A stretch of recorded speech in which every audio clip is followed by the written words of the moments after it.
ভাই সাব্বির রহমান যে একসময়কার সব থেকে বড় পোস্টার বয় এবং কি সব থেকে প্রথম সারির বাংলাদেশের হার্ড হিটার ব্যাটসম্যান কিছু সামান্যর ভুলের কারণে আজকে সে জাতীয় দলে নেই। কিন্তু সাব্বির রহমান এমন সামর্থ্যবান একজন ক্রিকেটার, সে গতবার বিপিএলে কিন্তু তার প্রমাণ দিয়েছেন। ঢাকার যখন লিগে খেলছে, ঢাকার দলে খেলছে বিপিএলে, তখনও কিন্তু সে প্রমাণ দিছে।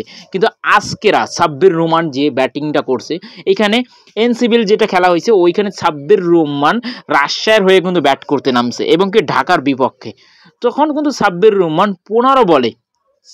রহমান যে ইনিংসটা খেলছে 15 বলে 33 রান করছে এবং কি এক ওভারে 3টি বাউন্ডারি ছিল ওই ওভারটায়। তবুও সাব্বির রহমান কি জাতীয় দলে এখনো সুযোগ পায় না?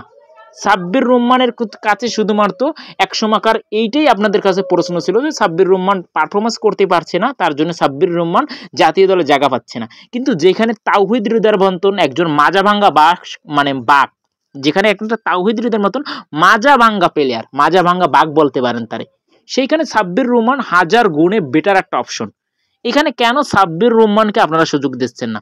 যেইখানে আপনারা এশিয়া কাপের মঞ্চে একটা মাজা ভাঙ্গা বাঘ নিতে পারেন, সেইখানে একটা সামর্থ্যবান একটু বয়স হয়ে গেছে সাব্বিরের, কিন্তু 30, সাব্বিরের বয়স যদিও 30, কিন্তু সাব্বির এখনো সেই পারফরমেন্সটা দিতে পারে যেটা তাওহিদ হৃদয় এখনো 2-3 বছর প্র্যাকটিস করার পর আর দিতে পারবে না, আমার যেটা মনে হইতেছে। কারণ তার মাজা ভেঙে গেছে অলরেডি।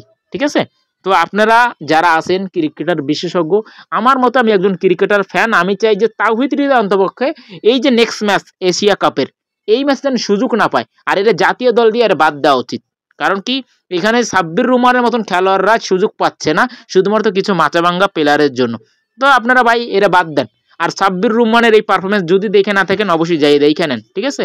আর সাব্বির রহমানের খেলা দেখার জন্য আপনারা শুধুমাত্র এখন লিখে দেন সাব্বির রহমান 15 বলে 33 রান, তো চলে আসবে ইউটিউব ফেসবুকে, যেখানে লিখবেন ওইখানে চলে আসবে। আর একটা কথা ভাই, আমি যে সাব্বির রহমান নিয়ে যে কথাগুলো বললাম, আসলে কি ভাই সাব্বির রহমান আসলে কি একটা বাজে ক্রিকেটার? মানে তাওহিদ হৃদয়ের থেকে কি বাজে ক্রিকেটার?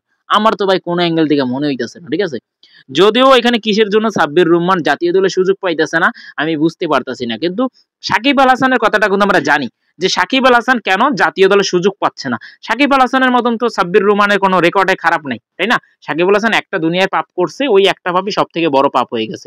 এত ভালো বল করার পর সে সুযোগ পাচ্ছে না, ঠিক আছে। কিন্তু এখানে অন্য যারা মাজা ভাঙ্গা প্লেয়ার আছে তারা সবাই সুযোগ পাচ্ছে। এখানে কিন্তু সাব্বির রহমানে তো ওই একটা বলও করে না এখন পর্যন্ত। যদিও সাব্বির রহমান একসময় টিকটক বানাইতো, একসময় মানে নারী কেলেঙ্কারি ছিল, তো এরকম হাজার মানে আপনার খেলোয়াড় আছে যারা একটা ম্যাচ মানে একটা হংকং এর মতন নোবরাচোদা একটা টিমের সাথে খেলা, মানে হংকং মানে এখানে একটু মানে হংকং কি একটা টিম, এর সাথে একটা ভালো খেলা তারা স্ট্যাটাস দিতেছে ফেসবুকে, হিস্টোরি ছাড়তেছে, এইতে কোনো সমস্যা হচ্ছে না। শুধুমাত্র সাব্বির রহমান টিকটক করতে এক সময়, তার জন্য আপনারা বাদ দিয়ে দিয়েছেন। যাই হোক, এখানে হংকং এর মতন প্লেয়ার কিংবা উগান্ডার মতন প্লেয়ারদের দেশে আইসে আবার খেলাইয়েন, শিক্ষা সফরটা আপনাদের শেষ করে, তবুও ভালো ভালো প্লেয়ার আপনাদের স্কোয়াডে নেওয়ার দরকার নেই। ঠিক আছে, আপনাদের এরকম ভাবে আপনার 20 বছর 50 বছর কাটতে যাবে, তবু এশিয়া কাপ, বিশ্বকাপ, মানে টি-20 ওয়ার্ল্ড কাপ আপনারা কিছুই নিতে পারবেন না। আর আমরা দিন শেষে যত জনগণ আছি তারা তো বোকার শহরে বাস করি, তার না হলে আপনাদের মতন ক্রিকেটারদের আমরা কোনোদিন সাপোর্ট করতাম না। আর কিচ্ছু বলার নেই।